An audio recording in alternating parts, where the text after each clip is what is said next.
कहानी की शुरुआत में हम एक ब्लैक आदमी को देखते हैं जो आधी रात को एक सुनसान सड़क पर गुजर रहा होता है। वो रास्ता भटक गया था, इसलिए वो फोन पर किसी से एड्रेस पूछ रहा होता है। तभी अचानक एक सफेद कार उसका पीछा करने लगती है और जल्दी उस ब्लैक आदमी को पता चल जाता है कि कोई उसका पीछा कर रहा है।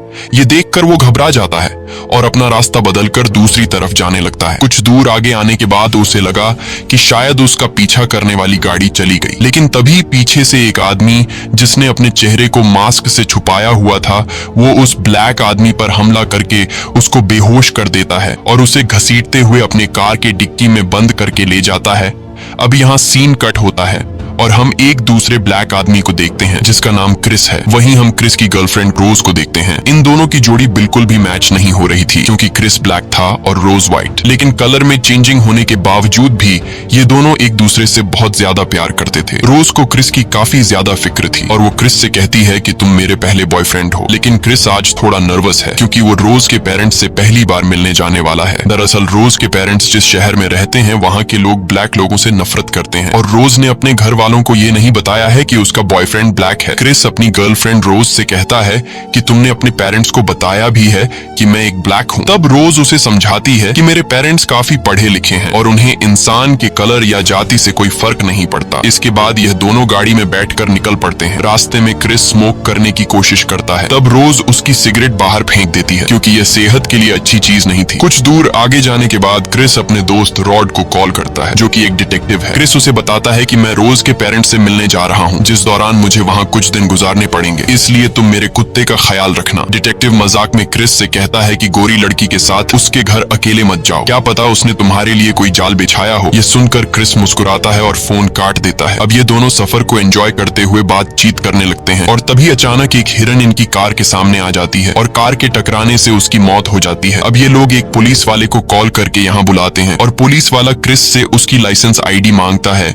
जिस पर रोज भड़क जाती है क्योंकि ड्राइव तो रोज कर रही थी और पुलिस क्रिस से आईडी सिर्फ इसलिए मांग रहा है क्योंकि वो ब्लैक है। क्रिस जब देखता है कि रोज को मेरी इतनी फिक्र है तो उसका रोज के लिए प्यार और भी ज्यादा बढ़ जाता है। इसके बाद यह दोनों गाड़ी में बैठकर घर की तरफ रवाना हो जाते हैं और कुछ ही देर बाद यह लोग घर पहुंच जाते हैं जहां दरवाजे पर ही रोज के पिता और उसकी मॉम क्रिस के स्वागत के लिए खड़ी होती है। ये सब देखकर क्रिस काफी खुश होता है क्योंकि पहले तो उससे लग रहा था कि रोज के पेरेंट्स एक ब्लैक आदमी को देखकर रोज का उससे ब्रेकअप करवा लेंगे, लेकिन रोज के पेरेंट्स को ब्लैक लोग काफी पसंद थे और यहाँ तक कि रोज का फादर कहता है कि अगर मेरे बस में होता तो मैं अमेरिका का प्रेसिडेंट फिर से बैरक ओबामा को बनाता। क्रिस यहाँ रोज के पिता डीन को रास्ते में होने वाले एक्सीडेंट के बारे में बताता है। तब डीन कहता है कि तुमने हिरन को मारकर अच्छा ही किया क्योंकि हिरन की तादाद दिन पर दिन बढ़ती जा रही है। इसके बाद डीन क्रिस को घर का टूर देने लगता है और उसे अपने फादर की तस्वीर दिखाता है जिन्होंने ओलंपिक्स में रेस की थी, लेकिन वो रेस में दूसरे नंबर पर आए थे और पहले नंबर पर एक ब्लैक प्लेयर आया था। फिर वो उसे रोज की मॉम मिसी का ऑफिस दिखाता है जो कि एक साइकाइट्रिस्ट है।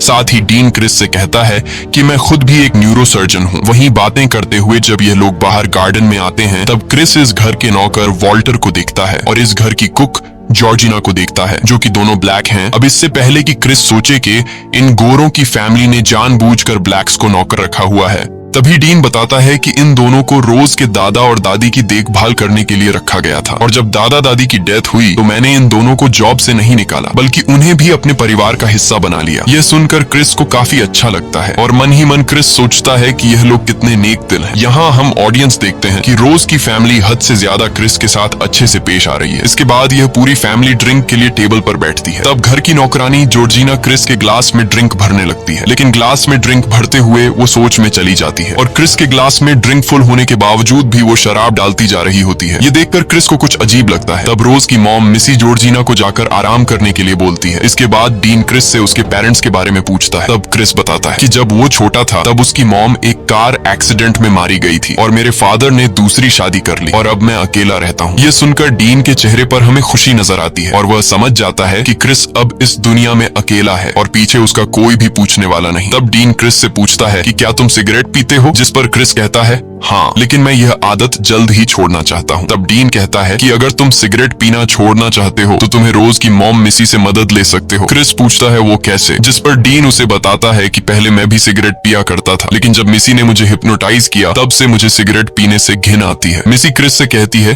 कि अगर तुम चाहो तो मैं तुम्हें हिप्नोटाइज करके तुम्हारी ये सिगरेट की लत हमेशा के लिए छुड़वा सकती हूँ, लेकिन क्रिस समझदारी से मना कर देता है। कुछ देर बाद रोज का भाई जेरी भी वहां आ जाता है और जब यह लोग रात को डिनर कर रहे होते हैं तब क्रिस देखता है कि इस घर की नौकरानी उसे अजीब तरह से घूर रही है। क्रिस इस पर ज्यादा ध्यान नहीं देता और डिनर करने लगता है। डिनर के दौरान जेरी क्रिस से काफी अजीब सवाल पूछने लगता है कि तुम्हें बास्केटबॉल खेलना आता है और तुम्हें एक MMA फाइटर होना चाहिए था। साथ ही वह क्रिस को फाइट के लिए चैलेंज करता है, लेकिन बाकी लोग उसे चुपचाप बैठने को बोलते हैं। डिनर के बाद रोज काफी गुस्से में होती है क्योंकि आज उसकी फैमिली थोड़ा अजीब बिहेव कर रही थी, इसलिए रोज क्रिस से अपने भाई के बिहेवियर के लिए माफी मांगती है, लेकिन क्रिस इन बातों को दिल पर नहीं लेता। रात को रोज तो सो जाती है, लेकिन क्रिस को नींद नहीं आती, इसलिए वह सिगरेट पीने के लिए घर से बाहर जाता है। तभी वह देखता है कि घर का नौकर वॉल्टर बहुत तेजी से भागता हुआ उसकी तरफ आता है और मुड़कर दूसरी तरफ चला जाता है। वही क्रिस जब अपनी नजर घर की तरफ घुमाता है तब वह देखता है कि घर की नौकरानी भी जागी हुई है, जो उसे काफी अजीब नजरों से घूरती जा रही है। यह सब देखकर क्रिस घबरा जाता है और सीधा वापस घर के अंदर चला जाता है। घर के अंदर जाते ही अचानक मिसी लाइट ऑन करके क्रिस से कहती है, तुम जानते भी हो कि सिगरेट सेहत के लिए अच्छी नहीं है। वह क्रिस को अपने पास बुलाकर कहती है कि आओ आज मैं तुम्हारी ये सिगरेट की आदत छुड़ा दूं। क्रिस मिसी की बातों को हल्के में लेकर उसके सामने बैठ जाता है और सोचता है कि जो आदत मैं पिछले कई सालों से छोड़ने की कोशिश कर रहा हूँ वह इतनी आसानी से यह औरत मुझसे कैसे छुड़ा पाएगी। मिसी के हाथ में एक कप और चम्मच थी जिसे वह लगातार घुमाए जा रही थी। अब मिसी क्रिस से उस रात के बारे में पूछती है जब उसकी मॉम की मौत हुई थी। क्रिस को उस बारे में कोई भी बात नहीं करनी थी, लेकिन जैसे ही मिसी चम्मच को कप में तेजी से घुमाती है तब क्रिस उसे जवाब देने लगता है और जो मिसी पूछती है क्रिस ना चाहते हुए भी चुपचाप उसका जवाब दे देता है। असल में क्रिस को पता भी नहीं चलता और मिसी सिर्फ चम्मच की आवाज से क्रिस को हिप्नोटाइज कर लेती है। क्रिस को भी कुछ समझ नहीं आ रहा होता कि उसके साथ यह क्या हो रहा है और कुछ ही देर बाद मिसी क्रिस को पूरी तरह से कंट्रोल करके उसे एक संकन प्लेस में भेज देती है। अब इस कंडीशन में क्रिस अपनी बॉडी से पूरा कंट्रोल खो देता है और पैरालाइज हो जाता है। वह मिसी की बातें सुन और देख तो पा रहा था, लेकिन बोल या हिल नहीं सकता था और धीरे धीरे वो एक अंधेरी दुनिया में जाने लगता है। अगली सुबह एक झटके से क्रिस की आंखें खुलती हैं। तब वो अपने आसपास नजर घुमाता है और वो देखता है कि यह तो उसका अपना ही रूम है, जिसे देखकर वो समझ जाता है कि यह एक बुरा सपना था। इसके बाद क्रिस अपने मोबाइल को चार्जिंग पर लगाकर जंगल में फोटो शूट के लिए चला जाता है और जब वो वापस आता है तो वह देखता है कि घर की नौकरानी जॉर्जिना आईने में खुद को संवार रही है। ये देखकर क्रिस जल्दी से अपना कैमरा निकालकर उसकी फोटो लेने लगता है, लेकिन पलक झपकते ही जॉर्जिना कहीं गायब हो जाती है। वहीं पास में घर का माली वॉल्टर लकड़ियां काट रहा होता है। तब क्रिस सीधा उसके पास जाता है और उससे बातें करने लगता है, लेकिन वॉल्टर काफी अजीब तरह से बातें करता है। मतलब वह जवान होकर भी किसी बूढ़े आदमी की तरह बातें कर रहा था। वह क्रिस से कहता है कि मैं कल तुम्हें डराना नहीं चाहता था, लेकिन वो टाइम मेरा एक्सरसाइज करने का था। इसके बाद वह क्रिस से पूछता है कि तुम्हारा मिसी के साथ हिप्नोटाइज का सेशन कैसा रहा। ये सुनकर क्रिस को झटका लगता है और क्रिस समझ जाता है कि कल रात जो कुछ हुआ था वह कोई सपना नहीं था, बल्कि रियल में मिसी ने उसे हिप्नोटाइज किया था। ये सब जाकर वह सीधा रोज को बताता है कि तुम्हारी मॉम ने कल रात मुझे हिप्नोटाइज किया था और अब मुझे सिगरेट के बारे में सोचकर भी उल्टी आ रही है। अब इनकी यह बातें चल ही रही होती हैं कि बाहर से गाड़ियों के शोर की आवाज आती है। तब हम देखते हैं कि उनके घर पार्टी के लिए बहुत सारे अमीर लोग आए हैं और वह सभी वाइट लोग होते हैं। लेकिन यहाँ हमें एक अजीब बात देखने को मिलती है कि वो लोग यहाँ के नौकर वॉल्टर को गले लगा रहे होते हैं। जब वह लोग क्रिस को देखते हैं तो सभी क्रिस के पास आते हैं और क्रिस से अजीब अजीब सवाल करने लगते हैं। साथ ही वो लोग क्रिस की बॉडी शेप की तारीफ करते हैं और उसकी बॉडी पर हाथ फेरकर उसे फील करने लगते हैं। ये सब देखकर क्रिस को काफी अजीब लगने लगता है। वहीं क्रिस को इन सब के बीच एक अपने जैसा ब्लैक लड़का दिखाई देता है, जिसे देखकर क्रिस सीधा उससे मिलने जाता है। ये आदमी अपना नाम लोगन बताता है और जवान होने के बावजूद उसने किसी बूढ़े की तरह कपड़े पहने हुए थे। वहीं लोगन की पत्नी भी आ जाती है जो कि एक वाइट थी और लोगन से वह उम्र में करीब 30 साल बड़ी थी। यहाँ हम एक चीज नोटिस करते हैं कि यहाँ क्रिस के अलावा जितने भी ब्लैक लोग हैं उन सभी ने अपने सिर को छुपा कर रखा है। यहाँ का माली वॉल्टर जो हमेशा हैट पहनता है, लोगन ने भी वैसी ही हैट पहनी हुई है और इस घर की नौकरानी जॉर्जिना ने भी अपने बालों से माथे को छुपा रखा है। वेल, इसके पीछे क्या रीजन है ये तो हमें आगे ही पता चलेगा। कुछ देर बाद क्रिस मिलता है जिम हडसन नाम के एक आदमी से, जो कि एक आर्ट गैलरी का ओनर है और वह क्रिस के खींचे हुए फोटोज की तारीफ करता है। हडसन बताता है कि वह भी एक फोटोग्राफर गोल्फर बनना चाहता था, लेकिन एक बीमारी की वजह से वह अंधा हो गया है। इसके बाद क्रिस वापस ऊपर अपने कमरे में जाता है और हम देखते हैं कि उसके जाते ही सभी लोगों ने बात करना बंद कर दिया और ऊपर क्रिस को देखने लगते हैं, जैसे कि वो लोग सिर्फ क्रिस को दिखाने के लिए ही बातें कर रहे थे। क्रिस कमरे में देखता है कि उसका मोबाइल कोई बार बार चार्जर से निकाल रहा है और उसे लगता है कि शायद ये जॉर्जिना का काम है। कुछ देर बाद जॉर्जिना आती है और वह क्रिस से माफी मांगती है कि शायद कमरे की सफाई करते हुए मुझसे गलती से तुम्हारे मोबाइल का चार्जिंग केबल निकल गया। क्रिस कहता है कोई बात नहीं और मैंने तुम्हारी शिकायत नहीं की। अब क्रिस को लगता है कि जॉर्जिना भी एक ब्लैक है, इसलिए वह उसे अपने मन की बात बताते हुए कहता है कि मुझे इन व्हाइट लोगों के बीच रहने में डर लग रहा है। ये सुनते ही जॉर्जिना को कुछ अजीब सा होने लगता है और ऐसा लगता है जैसे वह क्रिस को कुछ बताना चाहती है, लेकिन वह बता नहीं पा रही होती है। वह कहती है कि तुम डरो मत, यह परिवार बहुत ही अच्छा है और हमारा बहुत ही अच्छा ख्याल रखते हैं। ये सब कहते हुए वह हंसने लगती है, लेकिन हम देखते हैं कि हंसते दौरान उसकी आंखों से आंसू निकल रहे हैं। यह सब देखकर क्रिस को लगता है कि शायद जॉर्जिना की दिमागी हालत ठीक नहीं है। थोड़ी देर बाद क्रिस अपने दोस्त डिटेक्टिव को कॉल करके उसे सब कुछ बता देता है कि कैसे रात को उसे हिप्नोटाइज किया गया था और कैसे यहाँ के सभी ब्लैक लोग बूढ़े लोगों की तरह बिहेव कर रहे हैं। ये सुनते ही डिटेक्टिव क्रिस को वहां से निकल जाने को बोलता है। वो कहता है कि ये गोरे लोग तुम्हें हिप्नोटाइज करके अपना गुलाम बना लेंगे, इसलिए जल्दी वहां से निकल जाओ। लेकिन क्रिस उस बात को ज्यादा सीरियसली नहीं लेता और बाहर जाकर गोरे लोगों के साथ पार्टी में शामिल हो जाता है। यहाँ क्रिस चुपचाप अपने मोबाइल से लोगन की फोटो लेने लगता है, लेकिन फोटो लेने के समय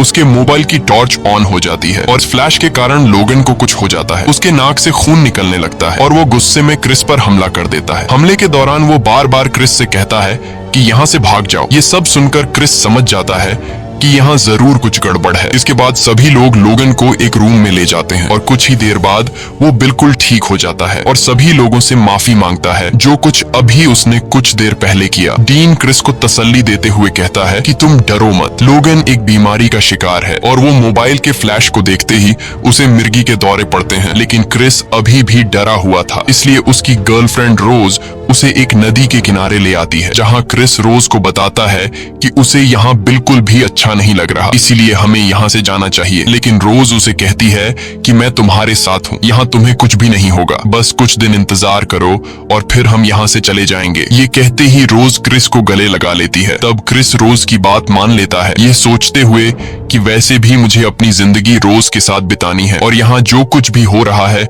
मुझे इस पर ध्यान नहीं देना चाहिए, क्योंकि वैसे भी यह कुछ ही दिनों की बात है। क्रिस रोज को बताता है कि जिस दिन मेरी मॉम का एक्सीडेंट हुआ था वह काफी देर तक घायल हालत में रोड पर पड़ी थी, लेकिन मैंने पुलिस को कॉल नहीं किया। अगर उस वक्त मैं पुलिस को कॉल कर देता तो आज मेरी मॉम जिंदा होती। रोज उसे कहती है कि इसमें तुम्हारी कोई गलती नहीं है, क्योंकि तुम उस समय छोटे थे। वहीं दूसरी तरफ हम देखते हैं कि गोरे लोग एक साइलेंट ऑक्शन कर रहे होते हैं, जिसमें किसी और को नहीं बल्कि क्रिस को बेचा जा रहा था और ये ऑक्शन जिम हडसन जीत लेता है। क्रिस जब घर वापस आता है तो सभी मेहमान जा चुके होते हैं, क्योंकि ऑक्शन में क्रिस सोल्ड हो चुका था। यहाँ क्रिस अपने कमरे में जाकर अपने डिटेक्टिव दोस्त को लोगन की फोटो सेंड करता है। डिटेक्टिव जब उस फोटो को देखता है तो वह हैरान रह जाता है, क्योंकि डिटेक्टिव ने लोगन को पहचान लिया था। इसलिए वह तुरंत क्रिस को कॉल करके बताता है कि यह आदमी लोगन नहीं बल्कि आंड्रे हैं, जिससे हम दोनों एक पार्टी में मिले थे और आंड्रे पिछले 6 महीनों से कहीं गायब है। दोस्तों, लोगन वही आदमी है जो मूवी की शुरुआत में किडनैप हो गया था। ये सब सुनते ही क्रिस समझ जाता है कि यहाँ उसके लिए जाल बिछाया गया है, इसलिए वह जल्द ही यहाँ से निकलने की तैयारी करता है। लेकिन तभी वहाँ रोज आ जाती है। तब क्रिस रोज से कहता है कि हमें तुरंत यहाँ से निकलना होगा। रोज उसे कहती है कि बताओ तो सही आखिर क्या हुआ है, लेकिन क्रिस कहता है कि अभी बताने का समय नहीं है, इसलिए तुम जल्दी से कार की चाबी ढूंढो। अब रोज कार की चाबी ढूंढने के लिए नीचे जाती है और तभी क्रिस नोटिस करता है कि एक अलमारी का दरवाजा खुला हुआ है। क्रिस जब उस अलमारी के करीब जाता है तो वहाँ उसे एक बॉक्स मिलता है, जिसके अंदर रोज के कई सारे बॉयफ्रेंड्स की तस्वीरें रखी हुई थी, जबकि रोज ने कहा था कि क्रिस उसका पहला ब्लैक बॉयफ्रेंड है। लेकिन क्रिस यहाँ नोटिस करता है कि रोज के सभी बॉयफ्रेंड्स ब्लैक हैं और तभी वह देखता है कि इन तस्वीरों में घर का माली वॉल्टर और नौकरानी जॉर्जिना भी है। ये देखकर क्रिस समझ जाता है कि रोज भी अपने पेरेंट्स के साथ मिली हुई है।